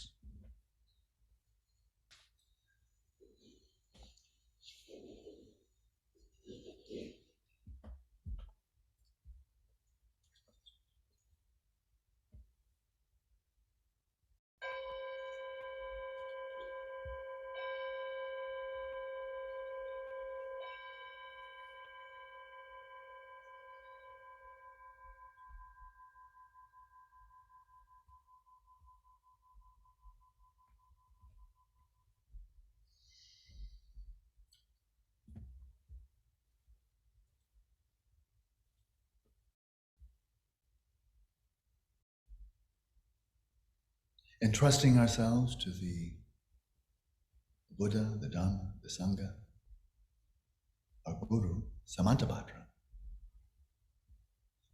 Let's first of all settle the body in its natural state, as we've done before. Então, entregando-se ao Buda, ao Dharma e à Sangha, ao Guru, Samantabhadra, nós estabelecemos primeiramente o corpo no seu estado natural, como nós fizemos antes.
And then in order to gently, soothingly calm the inner conversation, the voice of the mind, so that your mind settles in effortless silence, in order to bring this about, settle your respiration in its natural rhythm, unforced and unimpeded. E agora, então, para acalmar gentilmente essa voz interna, o discurso da mente, para que então ela possa repousar num silêncio sem esforço, estabeleça a respiração no ritmo natural, sem forçar, sem nenhum impedimento.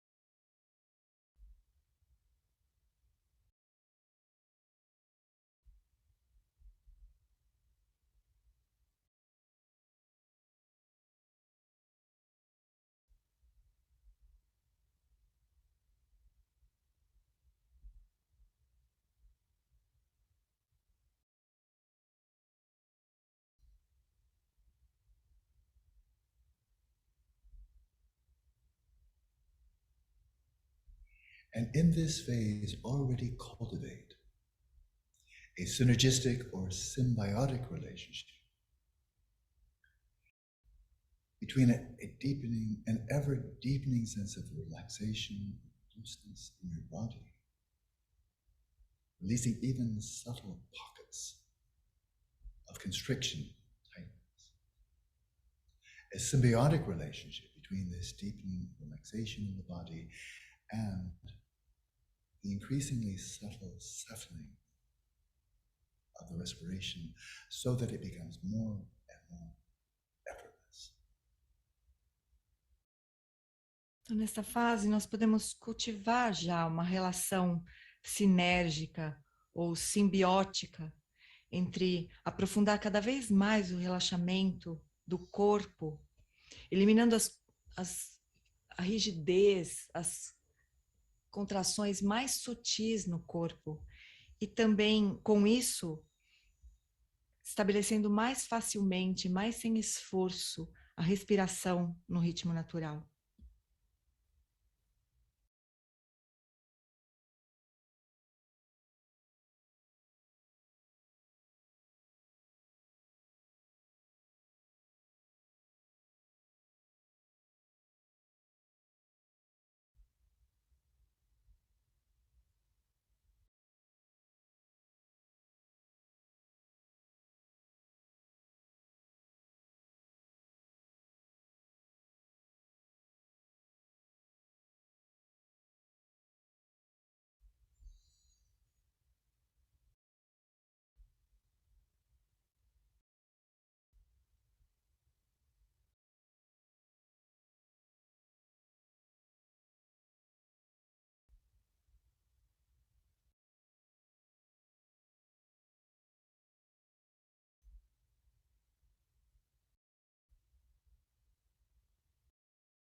If as you come to the end of exhalation, you're distracted, or the mind is caught up in rumination, then when the in-breath begins, there will very likely be some effort involved. You'll be drawing it in, even subconsciously, and thereby preventing the respiration from settling in its utterly effortless, natural rhythm. Se no finalzinho da expiração a nossa mente estiver distraída, se ela estiver aprisionada pela ruminação, então possivelmente vai haver algum esforço na inspiração. E isso vai evitar que a respiração se estabeleça sem esforço no ritmo natural, suavemente no ritmo natural.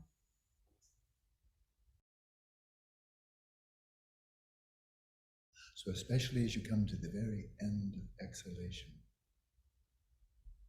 let your mind be very quiet and very attentive as you approach that still point after the breath has been exhaled and before the next inhalation begins. Então, bem no finalzinho da expiração, deixe que sua mente permaneça bem quieta, bem atenta, nesse ponto em que a expiração chegou ao fim e a inspiração ainda não começou. And when you come to that still point, ever so deeply relax in body and mind. E quando você chegar nesse ponto de quietude, relaxe ainda mais profundamente o corpo e a mente. All sense of appropriating respiration, or of controlling or even influencing the respiration. Solte qualquer senso de apropriação, de controle ou de influenciar a respiração. And simply and effortlessly allow the breath to flow in. If it's deep or short, let it be, with no preference. Então, simplesmente acolha, receba a próxima inspiração sem qualquer esforço e sem qualquer preferência, seja a próxima inspiração curta ou longa. Deixe ser como é.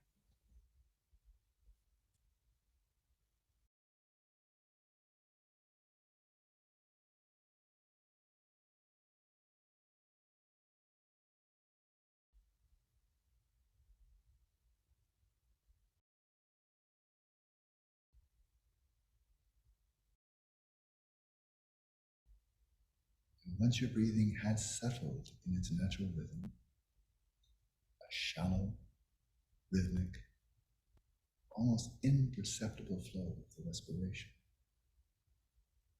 This entails a balancing of your prana system, which provides a subtle physiological basis for settling your mind in its natural state in a sustainable way.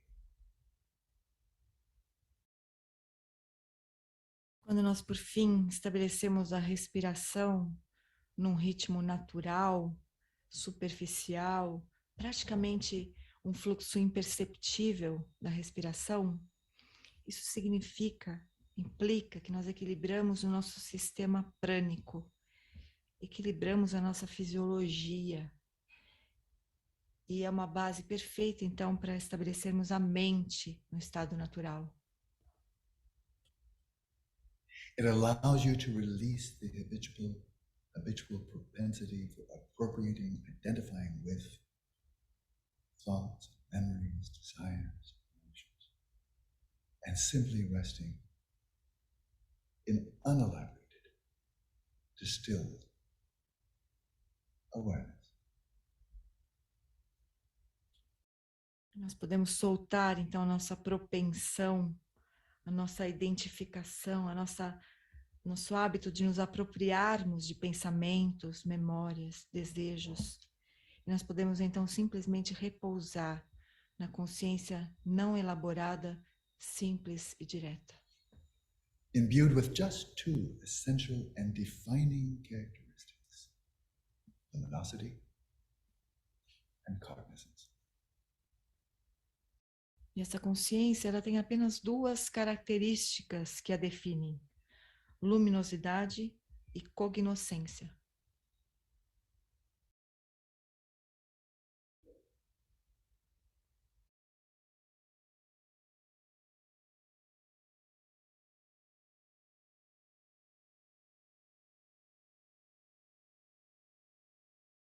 In this way, awareness settles right where it is, without being directed outwards or inwards to any object of any kind. E assim a consciência se estabelece onde ela está, sem ser dirigida nem para dentro e nem para fora e nem para nenhum objeto.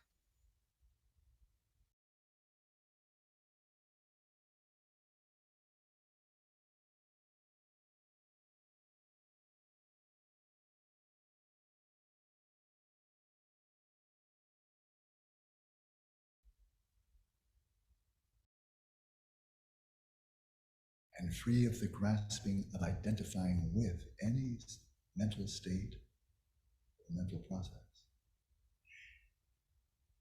And being free of grasping, being also then free of distraction, being drawn away to any of the appearances of the five sense fields, any appearances in the mind. Free of grasping, free of distraction. Awareness is effortlessly still.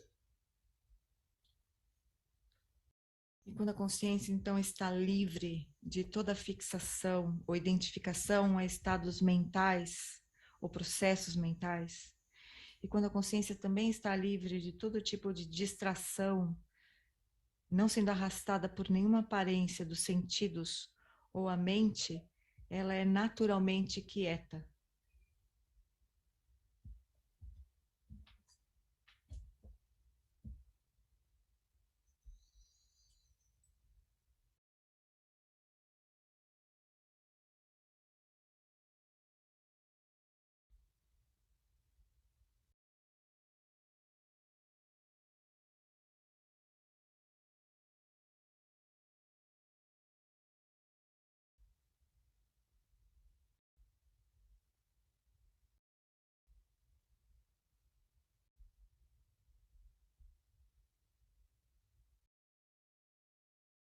And free of identifying with any of the five obscurations of the mind, then the natural luminosity of your own awareness shines forth unimpededly. Quando a consciência é livre da identificação com os cinco obscurecimentos da mente, então a luminosidade natural da consciência brilha sem nenhum impedimento. By so resting in awareness, with a sense of ease, in stillness, and in clarity, you allow the mind to settle in its natural state. Quando você repousa na consciência, a vontade quieta e clara, você estabelece a mente em seu estado natural.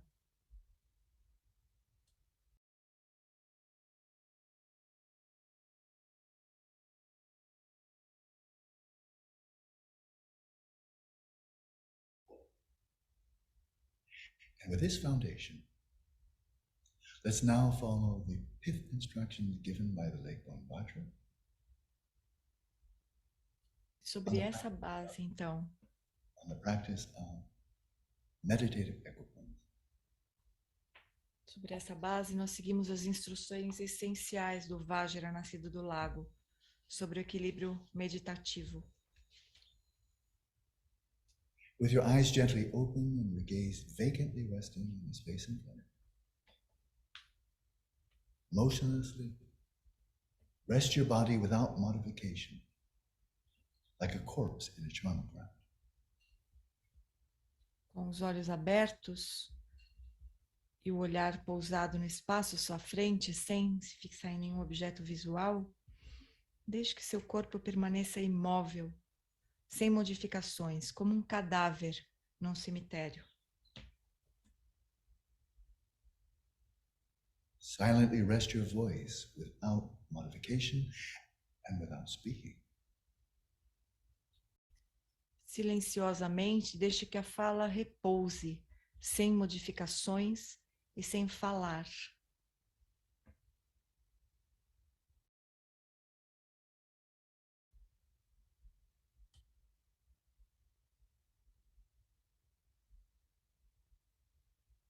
And loosely rest your mind without modification in its own place. E deixe que a mente repouse solta, sem modificações, em seu próprio lugar.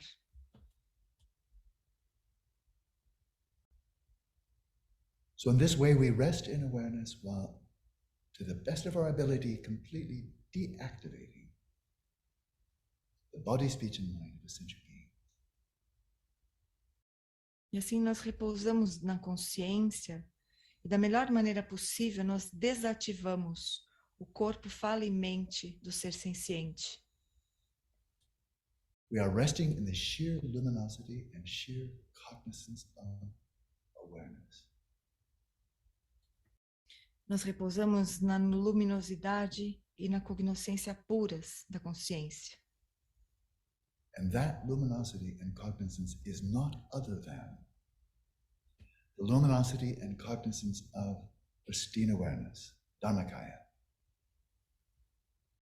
E essa luminosidade e cognoscência não é diferente da luminosidade e cognoscência da lucidez prístina, de Dharmakaya. This is what we have in common right now with the mind of the Buddha. É isso que nós temos em comum neste momento com a mente do Buda. So rest there in its utter simplicity, without appropriating any aspect of your existence as a sentient being. Repouse nessa simplicidade absoluta, sem se apropriar de nenhum aspecto da existência de um ser senciente. And the Lakeborn Vajra concludes this concise fifth instruction by stating, it is crucially important to apply yourself to these 3 points, devoting yourself to practice without faltering throughout the 3 times. E o Vajra, nascido do lago, de forma muito concisa, ele termina a instrução essencial. É muito importante que você se aplique, se dedique a esses 3 pontos e pratique sem esmorecer ao longo dos 3 tempos. And so let's continue in this practice of non-meditation in silence for the remaining minutes of the session. E agora nós seguimos essa prática de não meditação, em silêncio, nos minutos finais dessa sessão.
Então, vamos aproveitar e ficar com o silêncio da prática. Fazer as preces de dedicação rapidinho, porque também a gente avançou que só a nossa hora hoje. Tá? Deixa eu pegar aqui as preces.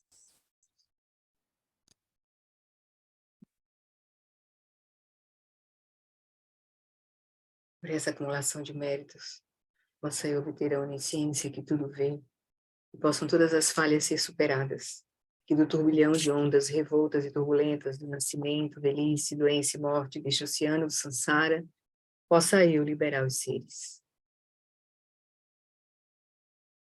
Prece para a longa vida de Sua Santidade Dalai Lama.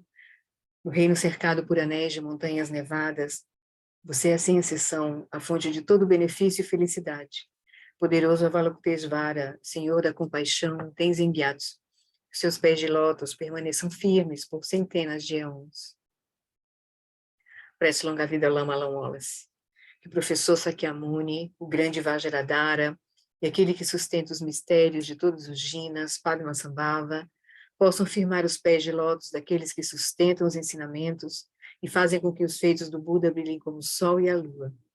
Aquele que derrama uma grande chuva de amor sobre seres em terras distantes e sustenta-os com néctar dos ensinamentos do Buda, aquele ilimitadamente afortunado, o grande ser conhecido como Alan Wallace, possa sua vida ser longa. Em Jambudvipa, em geral, e especialmente no Ocidente, você ilumina os ensinamentos dos Jinas como a luz do sol.